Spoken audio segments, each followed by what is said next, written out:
mo ako iniwan? Ang tagal kitang hinihintay, hindi kita makita-kita, Joshua. Saan ka ba ngayon? Balikan mo ako, Joshua.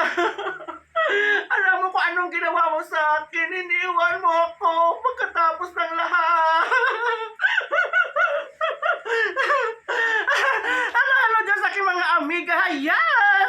Meron naman akong ipakita sa inyo ulit ang aking ginawa din na napakagandang video, mga amiga, na kung saan ito din ay nagkaroon ng thousands of views sa aking ginawang reels, mga amiga. Yan, tingnan niyo ang video ito na kung aking pinamagatang Nasaan Ka, Joshua? Ayan, mga amiga. Joshua! Joshua, nasaan ka? Bakit mo ako iniwan dito?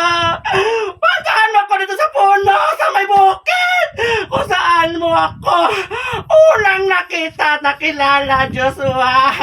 Joshua, naghihintay ako sa'yo. Diba? Ang sabi mo pa nga, ang bango-bango ng bulaklak ko. Pinamoy mo pa nga. Ang kasarapan ka, Joshua, diba? Joshua, balikan mo ako rito. Manluloko ka, Joshua. Bakit mo ako pinalit sa iba, Joshua? Bakit mo ako pinalit? Paano ng anak ko? Paano ng anak mo? Buntis ito. Buntis ako, Joshua. Buntis ako. At ikaw ang ama. Ang sabi mo pa nga, bigyan mo ako ng longganisa mo. Dahil masarap daw yun, sabi mo. Tapos ngayon, iniwan mo na ako, Joshua. Joshua! Balikan ako nito, Joshua. Dito ako sa puno. Naghihintay sa'yo, Joshua. Ayan, mga amiga, nakita yun na. Diba?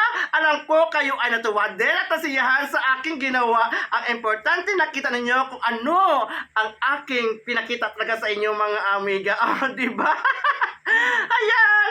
Sana kayo ay nagalak na nakita nyo ang video ito, mga amiga. Ang importante, nandyan ako para sa inyo, mga amiga, na siyang bibigay ng kasiyahan at katuwaan sa inyo, mga amiga. Diyan na kayo sa aking tabi na handang magmahal at magsuporta sa akin, mga amiga. Sa ngayon, ako ay always magpasalamat sa inyo sa pagsubaybay ng aking mga video. Love you all, mga amiga. See you again. Bye-bye!